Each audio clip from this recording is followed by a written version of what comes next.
Hey guys, Pretzel here, welcome back to another video. This video, I'm going to be reviewing the Marvel Legends, what's it called? Where's the box?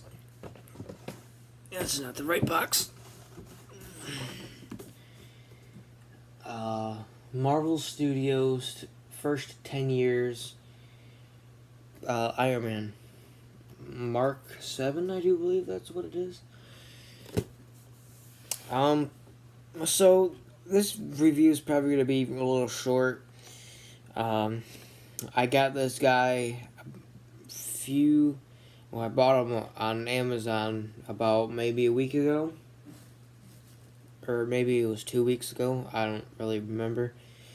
I had some extra money left on my Amazon account.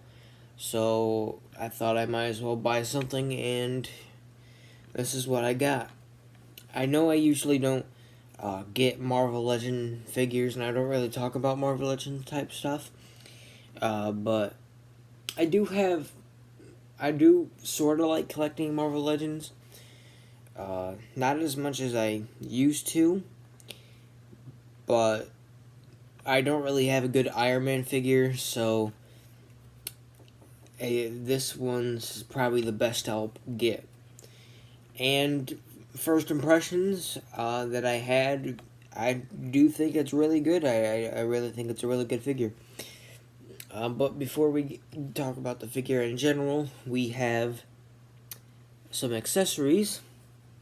These open palm hands that are always stuck in this position. They can't move, which is fine.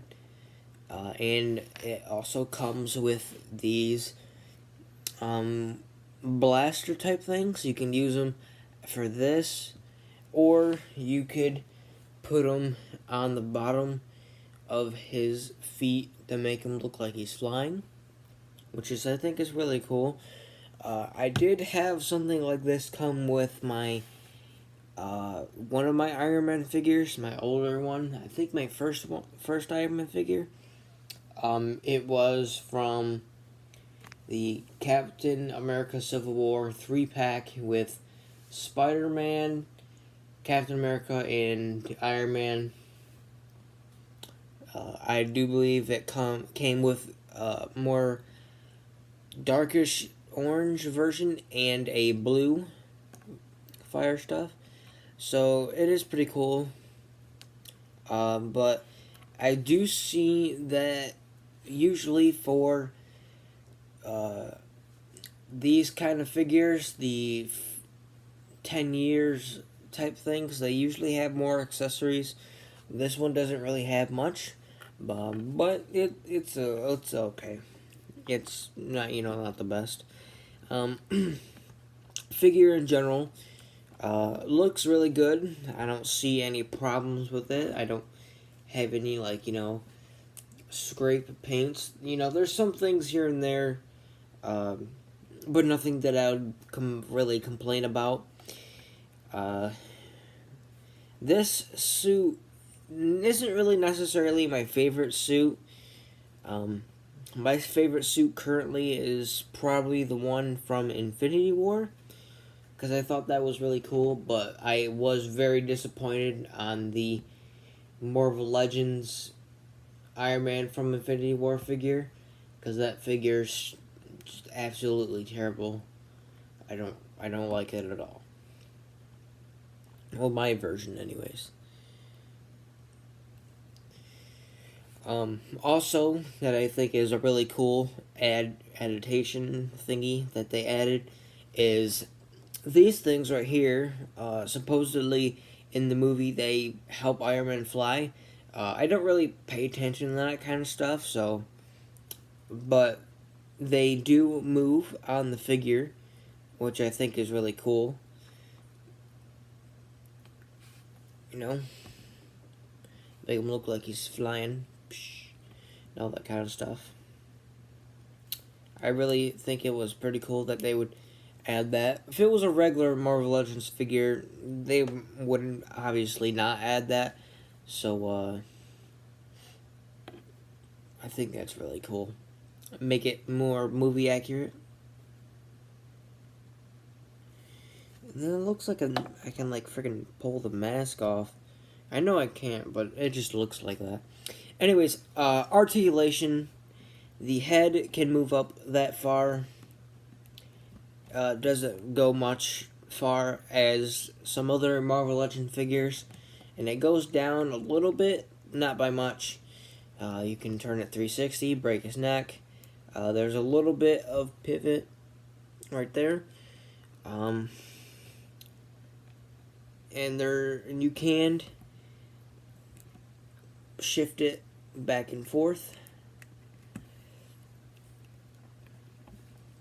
You can lift the arm all the way up thanks to this being really good rubber and allowing it to, do this and go 360. There is double jointed elbow at the wrist.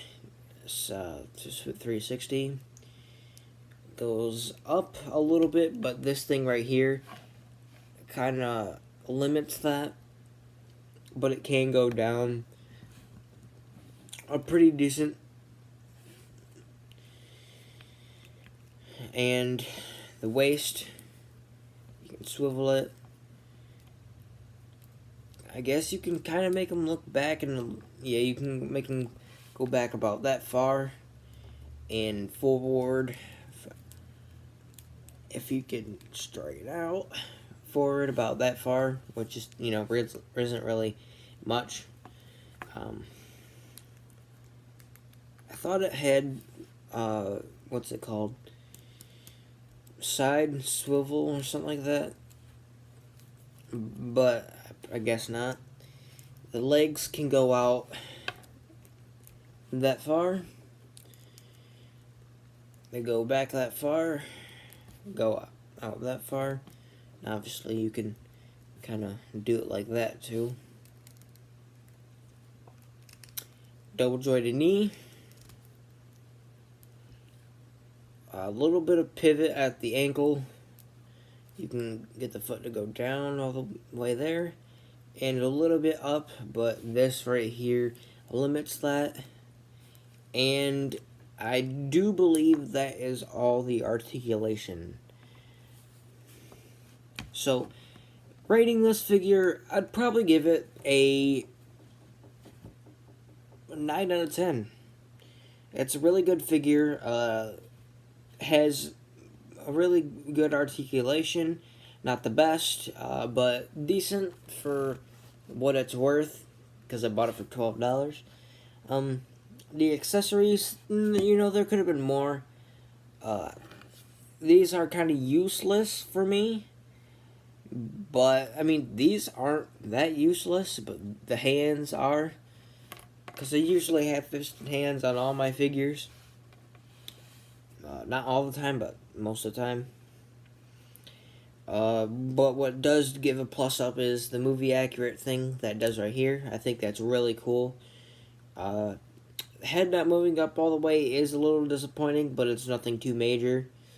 I do have a little bit of paint problems here and there, but if you know me, I don't really cry about that kind of stuff. But I still think it's a really good figure. If you ever want to know if this is a good figure to pick up, I would definitely recommend it. 100%. Of course, I most likely won't be using him for stop motions anytime soon, because figures like this are very, very hard to do stop motions with, especially when you don't have a figure stand to hold your figures in place when they're in a running position or even in a flying position. So eventually, when I get all that figured out, it'd be a lot more easier.